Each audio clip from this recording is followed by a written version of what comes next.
Hi, my name is Natalia and I'm a franchise solicitor. Today I wanted to talk to you about franchise agreements. The other day I was scrolling through LinkedIn and I saw a comment that somebody put on one of the posts.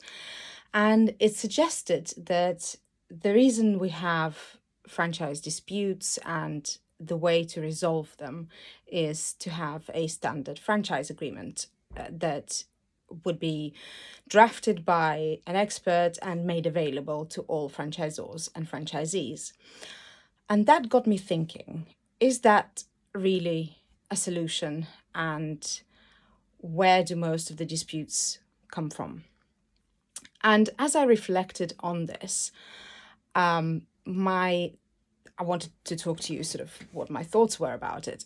And this is what I thought. Well, the reality is that all franchise solicitors who are affiliate members of the British Franchise Association, the BFA, have drafted franchise agreements, and those franchise agreements pretty much follow a very standard formula. So if you pick up a franchise agreement that's been drafted by one of those solicitors, you would expect to find certain clauses. And those clauses will be in all of the agreements that have been drafted by all the different solicitors who are BFA affiliates. And so, in a way, we already have a standard franchise agreement. Yes, some of the terms may be different. Some franchisors prefer to use the term royalty, for example, whereas others prefer to use the term management service fee.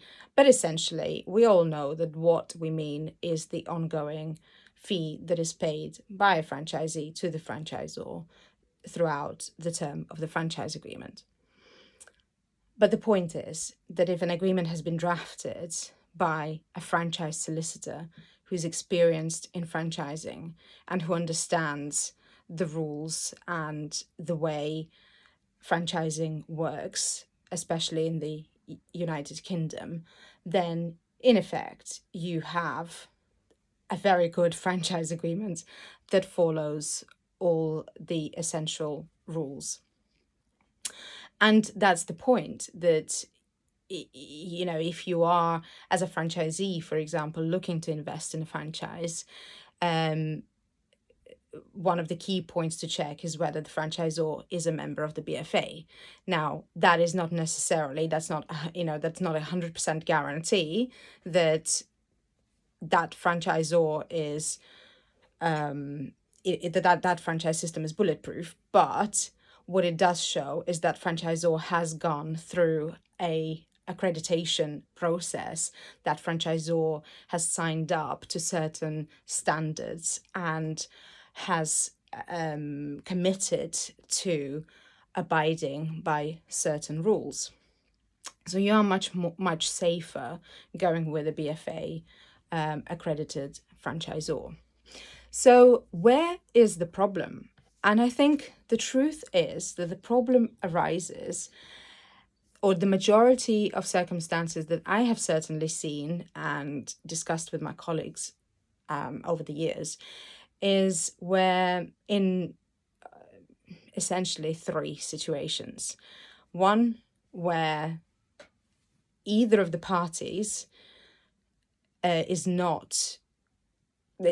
not to get proper legal advice.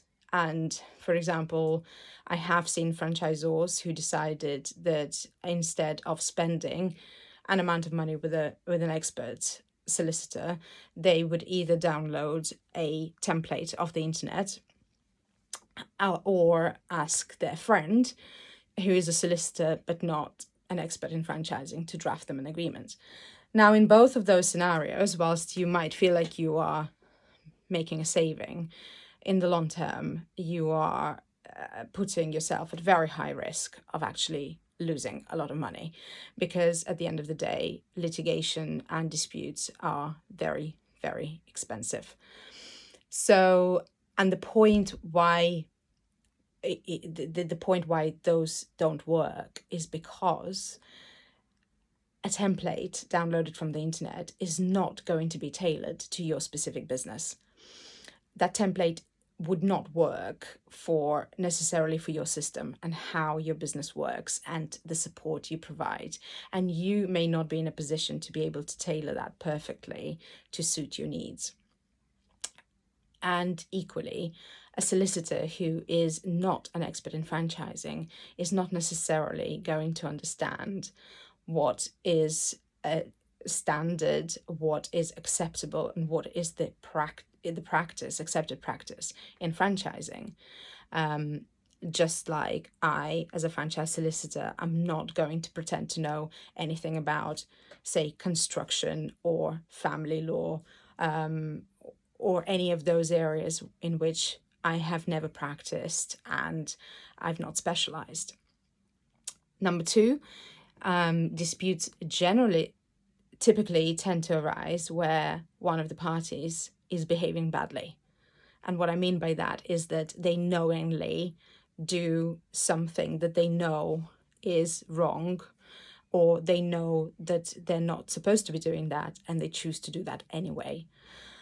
And finally, and I suppose it's a sort of a wider catch-all, but I actually think this is probably the biggest area where we can improve, and that is misalignment of interests or expectations. So investing in a franchise is a huge undertaking that should not be done lightly. So make sure that you, if you're a franchisee and you are looking to invest in a franchise, make sure you choose something that is of interest to you, that you will be passionate about and will enjoy doing. Don't go and choose something that is just not your cup of tea, because when the going gets tough, you are not going to be enjoying that. And there will be tough times ahead, because there are in everything that we do. And equally, as a franchisor, it's not always going to be an easy road, and it's a very much people business, and sometimes you will make mistakes, and the point is to understand and be able to deal with those instead of hiding your head in the sand or overreacting and pursuing the dispute road instead of trying to resolve things amicably. I think the reality is that this needs to work for both parties. Franchising is a relationship, and it's a great relationship when it works. And I think the other small bit of advice that if I can give you is to realize that committing to a franchise is not necessarily making a forever commitment, and that's okay.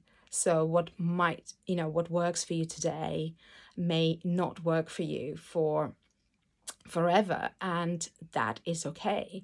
And if things change and you decide that, it's no longer working for me and I'd rather be doing something else, then again, it's much better if that exit can be mutually agreed and managed.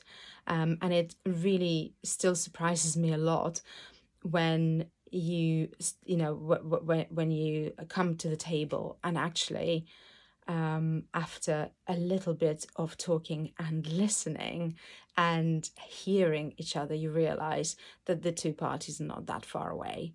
And it's much nicer to be able to say goodbye in a nice way than to end up having a legal dispute.